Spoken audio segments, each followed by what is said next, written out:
Oui, bonjour de la Villa Respect de Cannes. Aujourd'hui, c'est un grand honneur pour Albatros d'avoir été convié pour présenter ses activités.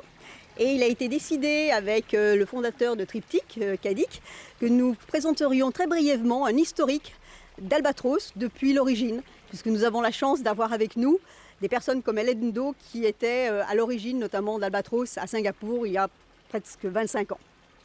Donc, tout d'abord, nous avons ma petite personne et une école très connue qui s'appelle Harvard, qui nous a beaucoup aidé pour faire décoller cette initiative, puisque nous avons un groupe d'une cinquantaine de personnes qui œuvrent de façon pro bono, volontaire, en fonction de leur disponibilité, de leurs compétences, pour faire fleurir notre initiative.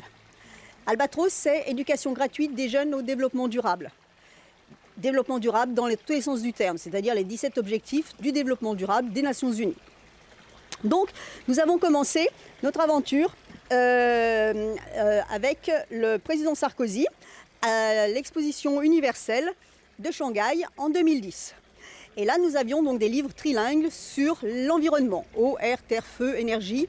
Et nous avons eu une visibilité pendant 6 mois dans le pavillon francophone, puisque nos livres ont circulé sur les écrans. Par ailleurs, dans ce même pavillon francophone, on a eu la possibilité de célébrer des artistes, dont Véro Chaz, qui, à l'Expo universelle, comme vous le voyez, a présenté ses peintures qui étaient sur de la tauromachie.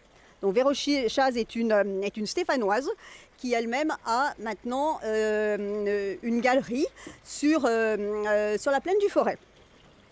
Très rapidement, après ces aventures de l'UNESCO, de l'Expo universelle, il y a eu un sponsorship par l'entreprise Rhodia Solvay, où on a commencé à faire du train the trainer. Nous formions des employés en Chine qui eux-mêmes allaient former des jeunes enfants au développement durable.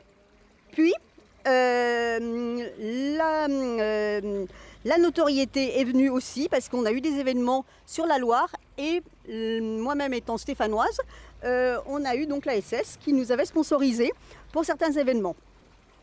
Maintenant, un des objectifs du développement durable, c'est le bien-être mental. C'est la mindfulness que nous avons abordé aujourd'hui. Et donc là a commencé le projet de l'UNESCO par professeur Hélène Langer, qui est maintenant disponible en 16 langues, audio, braille, langue des signes, et qui a été lancé à l'UNESCO au mois d'octobre.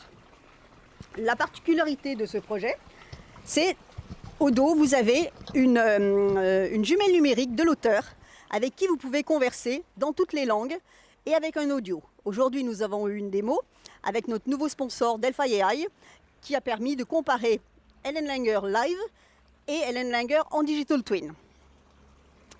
Maintenant, en termes de digression, si je puis dire, on a eu aussi beaucoup de support du barreau de Paris.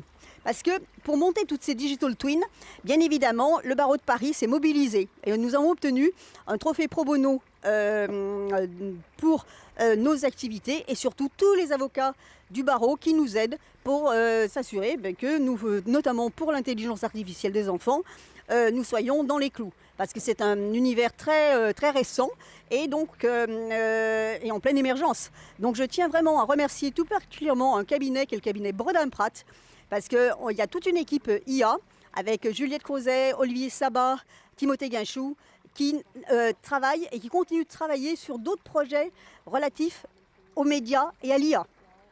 Finalement, simplement les médias, l'IA, les livres, c'est une chose. Mais maintenant, la vraie vie, pour les jeunes, c'est aussi de travailler dans la nature, dans la terre. Et nous avons un siège social qui est dans un domaine à 45 minutes de Lyon, au domaine du Buis, avec un jardin pédagogique. Et ce village s'appelle Pouilly-les-Feurs. Et bien évidemment, Pouilly-les-Feurs nous sponsorise, puisque c'est eux qui nous impriment nos livres, qui nous aident. Et le maire, Jean-Yves Duron, avec toute son équipe, est toujours avec nous. Il ne faut jamais oublier que nos outils, ils doivent être fun, ils doivent être ludiques, ils doivent marquer. Et on a développé, notamment pour l'UNESCO, un Smilable Game. Et le Smilable Game, c'est de dire, en 9 mois, ça serait quoi votre vœu le plus cher, avec 0 budget, 0 employé, 0 lien de subordination. Who is doing it?